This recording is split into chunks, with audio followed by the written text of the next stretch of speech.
Star தமிழின் face to face நிகழ்ச்சி தொடர்கிறது. இன்றைய ஃபேஸ் டு ஃபேஸ் நிகழ்ச்சியில் கொழும்பு மாநகர சபை சுயேட்சை குழு 4 உறுப்பினரும் அதே போன்று சிரேஷ்ட சமூக சேவையாளருமாகிய பல புஷ்பநாதன் அவர்களோடு பேசி கொண்டிருக்கின்றோம். சரி, இந்த நேரத்திலே கொழும்பு மாநகர சபையின் வரவு செலவு திட்டம் ஏன் தோல்வி அடைந்தது என்ற விடயத்துக்கு நான் போவதற்கு முதல் 155 பஸ், அதுக்கு நிறைய பேர் உரிமை கோரினாங்க. இந்த 155 பஸ் இல்லாமல் இருந்ததில் கஷ்டப்பட்ட பலர்களில் நானும் ஒருவன். நானும் கஷ்டப்பட்டிருக்கேன். அதே போல் நிறைய மக்கள் கஷ்டப்பட்டாங்க. பாடசாலை மாணவர்கள் ரொம்ப கஷ்டப்பட்டாங்க. பம்பளப்பிட்டிக்கெல்லாம் போகிறவங்க சரியான கஷ்டப்பட்டாங்க. எங்கே இருந்தேன்டா மட்டக்குழியிலேருந்து பம்பளப்பிட்டி போகிறதுக்கு, மட்டக்குழியிலேருந்து கல்கிஸை போகிறதுக்கு, இதுக்கெல்லாம் வெள்ளவத்தை போகிறதுக்கெல்லாம் கஷ்டப்பட்டாங்க. இப்போ பஸ் கொடுக்கப்பட்டது. உடனடியாக நீங்கள் வெற்றி பெற்ற ஒரு மாதத்தில் பஸ் கொடுக்கப்பட்டது. அது 155 பஸ் மீண்டும் ஓட தொடங்கியது. அதுக்கு பிறகு நிறைய பேர் உரிமை கோரினாங்க. இந்த பஸ் எங்களால் தான் வந்தது, நாங்கள் தான் இதை பிமல் ரத்நாயக்க அமைச்சரோட பேசி, அப்போ அவர் தான் போக்குவரத்து அமைச்சர், அவரோட பேசி இதை ஏற்பாடு செய்தோம்னெல்லாம் சொன்னாங்க.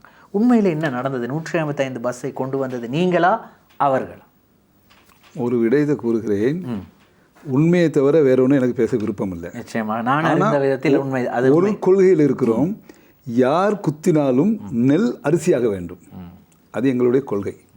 அந்த வகையிலே நாங்கள் சந்தித்தமுள்ள 15 பேர் சந்தித்தமுள்ள முத அன்றே உடனடியாக டிப்யூட்டி மேயராக இப்போ இருக்கும் திரு ஹேமந்த குமார் அவர்களும், ஜனாதிபதியுடைய ஆலோசகராக இருக்கும் திரு சசி அவர்களும், ஜனாதிபதி அவர்களும் மூவரும் மாத்திரமே அங்கே இருந்தார்கள். சசி என்றால் மத்திய கொழும்பு சசி இல்லை, அவர் அவரோட என்ஜினியர், அவர் எந்த விதமான அரசியலில் ஈடுபாடும் இல்லை. ஜனாதிபதி ஆலோசகர் உதவியாக இருக்கிறார். அவருக்கு உதவியாளர்னு வச்சுக்கோங்களேன். அவங்களுடைய நண்பர் இல்லை அவங்க 3 தான். அது அங்கே போன பிறகு தான் அவரை தெரியும். அப்போ எல்லாம் இருந்தாங்க. முதல் நாங்கள் வைத்த கோரிக்கை இது ஒரு சின்ன விஷயம். மொத்தத்தில் சொன்ன போனால் 155 பஸ்ஸை போடுறது ஒரு சின்ன விடயம். நான் அதுக்கு திரும்ப வரேன். ஏன்னு கேட்டால் இது கொரோனா காலத்தில் நிறுத்தப்பட்டது. நல்லா புரியுதானே உங்களுக்கு? அப்போ எத்தனையோ தமிழ் அமைச்சர்களோ சிங்கள அமைச்சர்களோ சிங்கள மந்திரிமாரோ முஸ்லீம் மந்திரிமாரோ அவ்வளோ பேர் இருந்தாங்க. கொரோனா முடிஞ்ச உடனே அதை போடணும்னு அவங்க நினச்சிருந்தா போட்டிருக்க முடியுமா முடியாதா? நிச்சயமாக போட்டிருக்கலாம். இப்போ சொல்லுவாங்க எங்களோட அரசு எங்களோட ஆட்சி இல்லை. அப்போ இல்லை கொழும்பு மாநகர இல்லை கொழும்பு மாநகர சபையில் அந்த நேரத்தில் இது இப்போ நாங்கள் இந்த பஸ் போடுற வேலையை மாநகர சபை வேலைன்னு நினச்சிங்கன்னா மத்திய அரசில் வேலை. அப்போ எந்த மத்திய அரசு இருந்தாலும் அவங்கள்ட்ட கேட்டு வாங்கி போட்டிருக்கலாமே, செய்யலை. நாங்கள் வந்தோடனே ஒரு மத்திய அரசு செய்கிற வேலையை தான் நாங்கள் ஜனாதிபதிகிட்ட கேட்டோம். உடனடியாக ஜனாதிபதி சொன்னார் ஏன் நிறுத்தப்பட்டுச்சுன்னு. ஏன்னா அவருக்கு அது ஒரு ஆச்சரியமான ஒரு விஷயம். ஏன்னா அவங்களுக்கு தெரியும் எத்தனையோ தேர்தல்களை சந்தித்தாங்க, தோத்தாங்க, வந்தாங்க, இதை இப்போ வந்திருக்காங்க. வந்த பிறகு உடனடியாக எல்லாமே அவருக்கு தெரிஞ்சிருக்குங்கிறது நாங்கள் நம்ப முடியாது. அப்போ அவர் உடனே கேட்டோன்னே நாங்கள் சொன்னோம் இந்த காரணத்துக்காக தான் நின்றுச்சு, கொரோனாவுக்கு பிறகு வரலைன்னு. அதனால என்ன பலன் இருக்கிறதுங்கிறதையும் நாங்கள் அவருக்கு தெரியப்படுத்தணும். இந்த பஸ் போடுறதுனால உள்ள பலன் என்னன்னு. முக்கியமாக ஸ்கூல் பிள்ளைகள் நீங்கள் சொன்ன மாதிரி இதுக்கு இடையில் வசதி உள்ளவங்களுக்கு கொழும்பு மாநகரம் இங்கே கொழும்பு ஜெனரல் ஹாஸ்பிட்டலில் மருந்து எடுத்துகிட்டு போவோம், ஆட்டோவில் வருவாங்க. சாதாரண மக்களுக்கு வர அந்த ஒரு பஸ் இருந்துச்சு மட்டும்தான் இறங்குறது. அதை நிறுத்திட்டாங்க. அப்போ நாங்கள் அதையும் காரணம் காட்டி சொன்னோன்னா அப்போ அதுக்கான ஏற்பாடுகள் செஞ்சு போடப்பட்டுச்சு. பஸ் குறைபாடுகள் இருக்குது. இன்னமும் இடையில இப்போ 112 ஒன்று ஓடிக்கிட்டு இருக்குது. இப்போ மாரகம ஓடாமல் இருந்த பஸ் இப்போ கொஞ்சம் புதுசாக ஓடிக்கிட்டு இருக்குது. இதெல்லாம் கொட்டாஞ்சனை இது எங்களுடைய வேண்டுகோளில் ஒன்று தான். ஆனால் வேண்டுகோள் எங்களுடையதாக இருந்தாலும் கூட ஆளும் கட்சியோ எதிர்கட்சியோ அதுக்கு உறுப்பினர் இல்லாதவர்களோ எல்லாரும் ஆதரவு அளித்தாங்க. அதை நாங்கள் மறுக்கக்கூடாது. அவங்களோட ஆதரவு, பெரும்பாலான ஆதரவு தான் ஜனாதிபதி அதை செஞ்சு கொடுக்க வேண்டிய சூழ்நிலைக்கு உருவாச்சு. அவர் மனசில் நினச்சிட்டாரு செஞ்சிடணும்னு. இருந்தாலும் நாங்கள் அதை கிடப்பில் போடலாதே. ஒரு விண்ணப்பத்தை விட்டுட்டு அதுக்கு பிறகு நான் கிடப்பில் போடலாது தானே. அதனால் நாங்கள் எல்லாத்துக்கும் நான் சொன்னது அந்த என்பிபி மந்திரிமார் இருந்தாங்க. அப்போயும் நாங்கள் சொன்னோம் வேண்டுகோள் எங்களுடைய இருக்கலாம், ஆனால் உங்களுடைய ஆதரவு இல்லாமல் இது அதே சஜிப்பையோ முஸ்லீம் காங்கிரஸ் யாரும் எங்களுக்கு தேவையில்லை. எல்லாரும் மக்களுக்கு சேவை செய்யணும்னு தான் இந்த உறுப்பினர்கள் வந்திருக்காங்க. உங்கள் அத்தனை பேருடைய ஒத்துழைப்புக்கு நன்றின்னு சொல்லி நான் பத்திரிகையிலையும் விட்டோம், ஊடகங்கள்லையும் வெளியிட்டோம். சரி, உண்மையிலேயே அது ஒரு நல்ல வரவேற்கத்தக்க ஒரு விடயம். அந்த விடயத்தை இந்த இடத்துல நான் ஞாபகப்படுத்தவே வேண்டும். ஏன்னா இந்த எங்களோட நிகழ்ச்சியை கூட நிறைய பேர் கொழும்பிலே பார்த்து கொண்டிருக்கிறார்கள். அவர்களுக்கு தெரிய வேண்டும் இந்த 155 பஸ்ஸின் கதை என்ன. ஆகவே தான் அந்த விடயம் தொடர்பாக நான் பேசினேன். அடுத்து இப்பொழுது வருகிறேன். கொழும்பு மாநகர சபைக்கான வரவு செலவு திட்டம் தோற்கடிக்கப்படுகிறது. எங்களுடைய சியத்த டிவி நியூஸில் வந்து செய்திகளில் வந்து டெலிவெக்கிய என்ற ஒரு செய்தி தொகுப்பு ஒன்று இருக்குது. அதை பிரபல சிரேஷ்ட ஊடகவியலாளர் லால் மாவளகை அவர்கள் வந்து தொகுத்து. அவர் என்ன சொல்கிறாருன்னா, யார் இந்த எதிராக வாக்களித்தார்களோ அல்லது இந்த வரவு செலவு திட்டத்துக்கு யார் எதிராக வாக்களித்தார்களோனால் அன்று பல்தசாரை தெரிவு செய்யும் போது ஆதரவாக வாக்களித்தவர்கள் இந்த வாக்கெடுப்பிலே எதிராக வாக்களித்தார்கள் என்று அவர் சொல்கிறார். அதுக்கு காரணமும் பல காரணங்கள் இருக்குது. ஆனால் உண்மையான சில காரணங்கள் என்ன சொல்கிறாங்கன்னா, கடந்த காலங்களில் அந்த 7 பேர் நினைக்கிறேன் 9 பேர் வந்து ஆதரவாக வாக்களித்தாங்க. அந்த 9 பேரில் சிலருக்கு சரியாக சேவை செய்யவில்லை, அதை பழிவாங்கிறதுக்காக தான் இப்படி செஞ்சாங்க. எனவே அடுத்து வரும் வரவு செலவு திட்டத்திலோ அடுத்து வரும் தேர்தலிலோ ஜனாதிபதியும் பல்தசாரும் யோசிப்பாங்க, போன தடவை உங்களுக்கு சரியாக சேவை செய்யலை, இனிமேல் உங்களுக்கு சப்போர்ட் பண்ணுவோம்ட்டு அப்படி யோசிப்பாங்கன்ட்டு சில கதைகள் சொல்கிறாங்க. அது உண்மை. சரி, அது அந்த கேள்வியை வந்து எங்களோட இருந்தவங்களில் 3 பேர் வாக்களிக்காமல் விட்டுட்டாங்க. அது இந்த வரவு செலவு வாக்களிக்காமல் விட்டுட்டாங்க. அதை பற்றி நான் பேச முடியாத காரணம்னா அவங்களோட கருத்து, தனிப்பட்ட கருத்து. அதே வேளையில் இன்னொன்று சொல்கிறேன், நிறைய பேர் வெளியிலேருந்து சொல்கிறாங்க மாநகர சபையில் வேலை செய்கிறதுனா இப்போ ரொம்ப கடினமான வேலைன்னு. அது ரொம்ப தவறான கருத்து. ஏன்னா நான் புதியவன், மாநகர சபைக்கு நான் புதியவன். மாநகர சபையில் வந்து எதாவது வேலை செய்யணும், அந்த காலத்தில் குருசாமிகிட்ட சொல்லுவேன், அவர் செஞ்சு கொடுப்பாரு. அது மக்களுக்காக தான், எனக்காக ஒன்றும் செஞ்சதில்லை. இதை செஞ்சு கொடுப்பாரு, நிறைய செஞ்சு கொடுத்து செய்வேன். நான் புதியவன். குருசாமி வந்து என்னை கூட்டிக் கொண்டு ஒவ்வொரு இடத்துக்கும் அறிமுகப்படுத்திட்டு வந்தார்.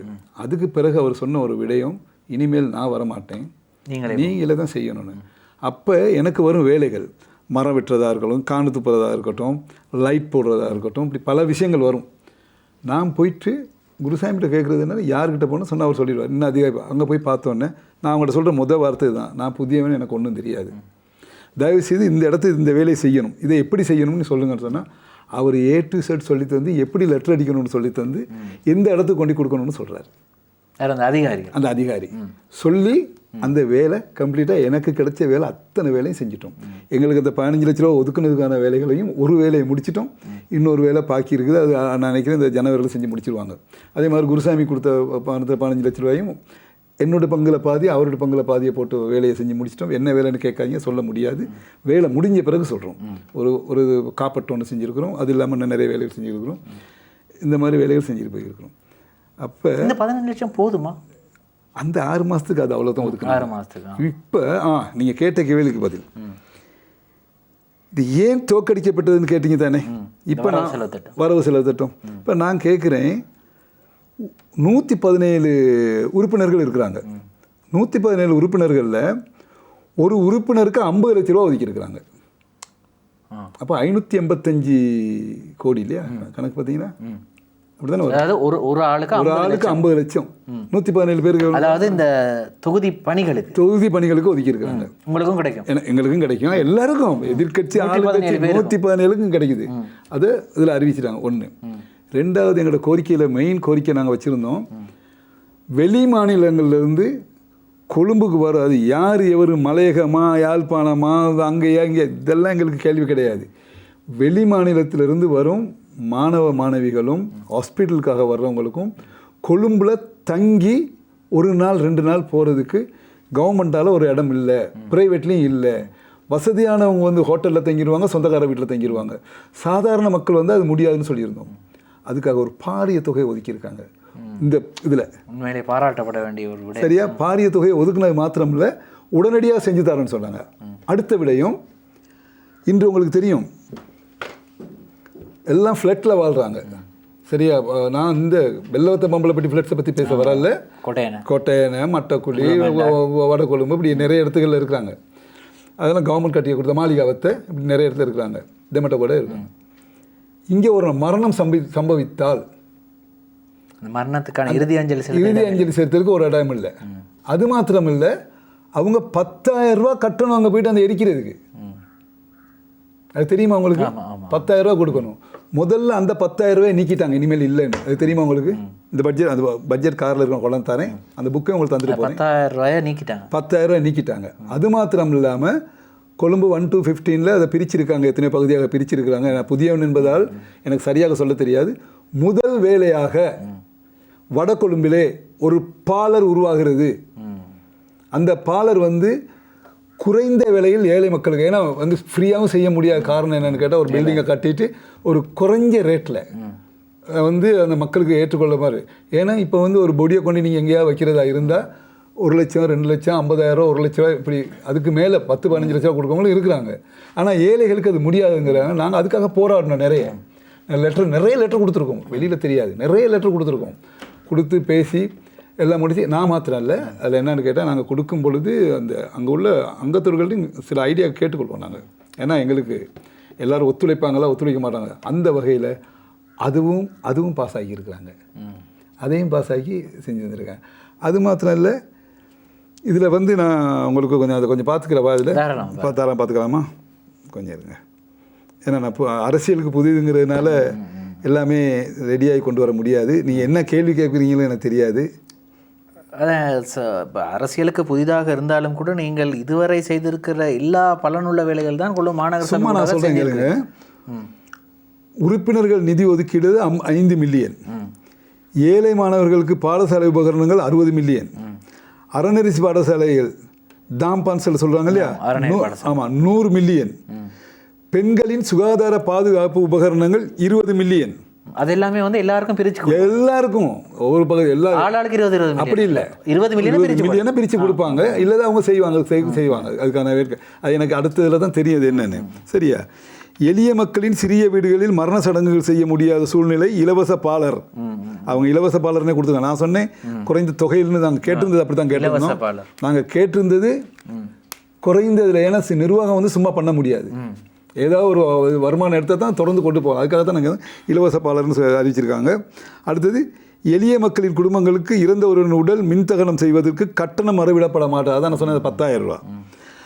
அடுத்து, கொழும்பு மாநகர சபையின் கீழ் இருக்கிற இலவச பிரசவ மருத்துவமனைகள் உங்களுக்கு தெரியும், மகப்பேறு. இப்போ நானும் குருசாமி அவர்களும் மொட்டக்குழி ரஜமல்வத்தையில் உள்ள ஹாஸ்பிட்டலுக்கு போய் பார்த்தோம். சகல வளமும் கொண்டது.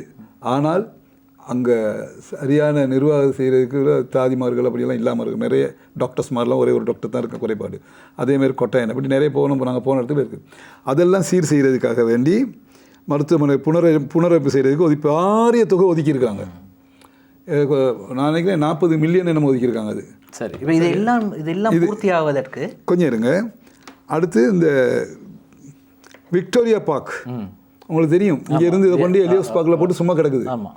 அதை புனரமைக்கணும்னு சொல்லி உத்தரவாதம் தந்திருக்காங்க. அதை செய்யாடி நாங்கள் விடமாட்டோம், கட்டாயம் விடமாட்டோம். மக்களும் உங்களை வாக்களித்து அனுப்பியிருக்கிறது அதுக்கு தான் நாங்கள் விடமாட்டோம். அதுக்காக போராடி எப்படியாவது அதை செய்ய பார்ப்போம். இப்போ என்னுடைய இந்த பகுதியை முடிப்பதற்கு முன் இத்தனை திட்டங்களையும் அமுல்படுத்துவதற்கு அந்த வரவு செலவு திட்டம் வெற்றி அடைந்திருக்க வேண்டும், அப்படியா?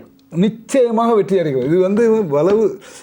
அதில் இன்னொரு விடயம் சொல்கிறேன், ஆளுங்கட்சியில் உறுப்பினர்களை விட்டுருங்களே, எதிர்கட்சியை சேர்ந்தவங்க வந்து வரவு செலவத்தை விவாதிக்கும் பொழுது ஒரு சில குறைபாடுகள் சொன்னாங்களே தவிர 90% மாணவர் மேலுள்ளவங்க அத்தனை பேரும், முக்கியமான அத்தனை பேரும் சொன்னாங்க, இந்த வரவு செலவு இதை நாங்கள் குறை சொல்ல மாட்டோம்.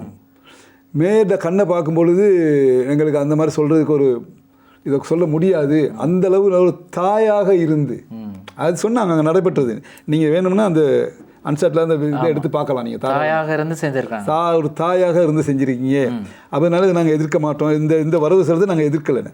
ஆனால் ஏன் தோற்கடிக்கப்பட்டது என்றால் அங்கே தான் அரசியல். ரைட். அந்த அரசியல் தொடர்பாக எமது அடுத்த பகுதியிலே நாங்கள் பேசலாம். ஸ்டார் தமிழின் ஃபேஸ் டு ஃபேஸ் நிகழ்ச்சியிலே ஒரு சிறு விளம்பரம்.